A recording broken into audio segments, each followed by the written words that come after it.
My name's Jay. I'm one of the owners at Danger Press.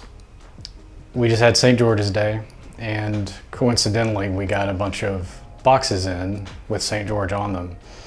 And there's a story behind that that goes back to when we first started printing back 22 years ago. And when you start a business, most of your customers and clients are going to be friends and family because you're not going to have budget to do marketing. People aren't going to know who you are, and most of all, they're not going to trust you because you don't have a track record. So those are who your main customers are going to be early in your business development. For us, that was all artists and designers, and we still serve that community today. But as you move into your development, you will get a reputation, people will hear about you, and they'll start asking you to do work. And something that we learned and really embraced early on is that there were a lot of things we could do. There were a lot of problems we could solve with garment decoration. But the thing that we ended up doing is what our clients asked us to do. And that's important because you really need to listen to your customers. Listen to what they want. Don't try to tell them what they want. Don't try to tell them what you can do. Don't try to sell them something that they either don't need or they might be able to use, but you want to sell it to them just because you're good at it or because it's your favorite thing. Listen to what they want. So what we found that people did is they would come to us and say, we ran this job with another printer and here's what we got back, and they would show us problems on it. So they would say, well, we would like to get something that doesn't have these issues. Can you guys do that? And most of the time we would say yes. Sometimes we would say, we don't know, but let us look into it and we'll figure it out. And that's what we did. We learned to print to address those issues, driven by our clients. And we learned what our customers wanted, what they expected, and that's what we got good at. We got good at not necessarily fixing the problems other printers had done, but fixing the problems that were important to clients. And this is why we use St. George.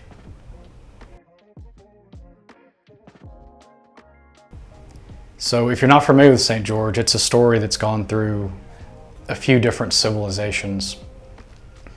And it's basically a village has a problem with a dragon. You know, dragons aren't great neighbors. And the dragon was demanding food in the form of livestock and people, and he eventually wanted to eat a princess. So they call him St. George, and he goes and deals with the dragon. In some versions he kills the dragons, but in other versions, the one that really stood out to me was he subdues the dragon with a girdle that the princess gives him.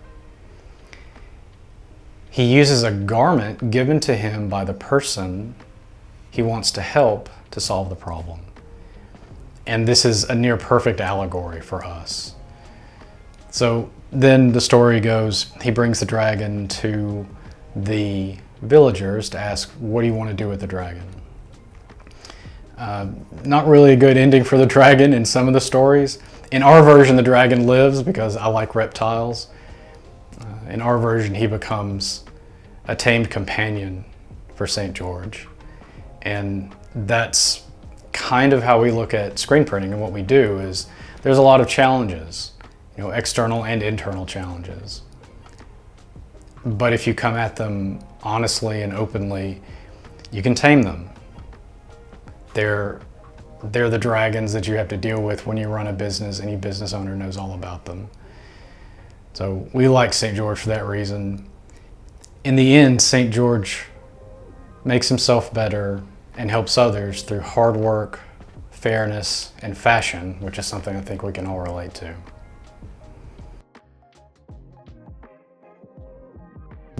We redesigned the box not too long ago, and we did so after watching how the boxes were being used.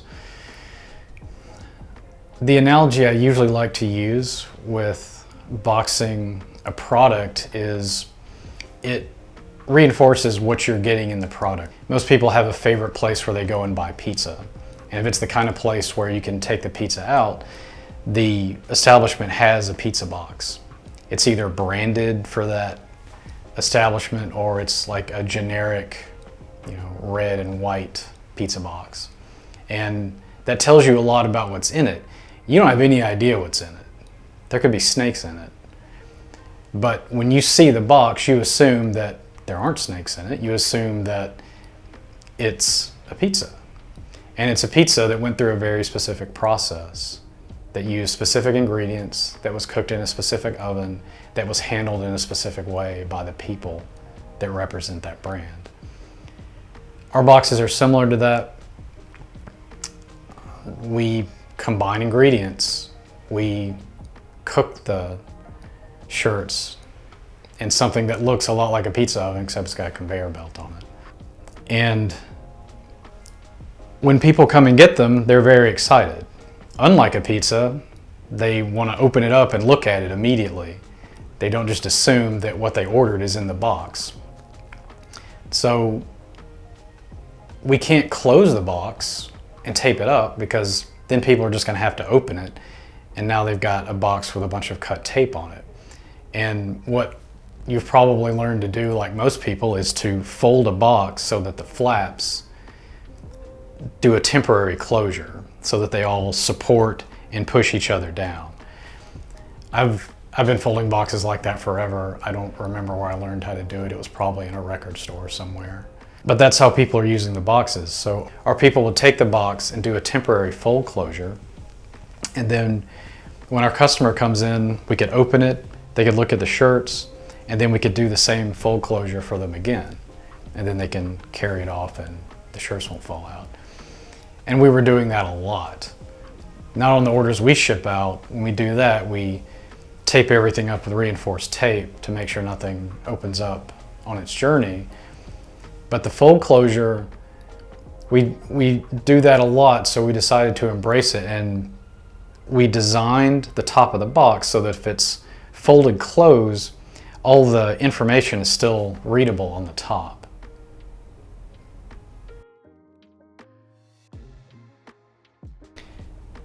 When we put something in a box here, it becomes our product. It's no longer a shirt that came from a manufacturer. It's no longer the ink that came from a manufacturer. It's no longer something that's simply a product that came off a machine. It's our input into all those things and our choices in all those things. When you like a pizza, when you buy a pizza, most of the ingredients, they don't come out of the building that you go and get your pizza from. They're just combined in there. And you trust that those ingredients were chosen carefully and they were all combined and cooked in a very specific way that meets your expectations of what the outside of the box tells you is in there. And that it's not a box of snakes. I want pizza now.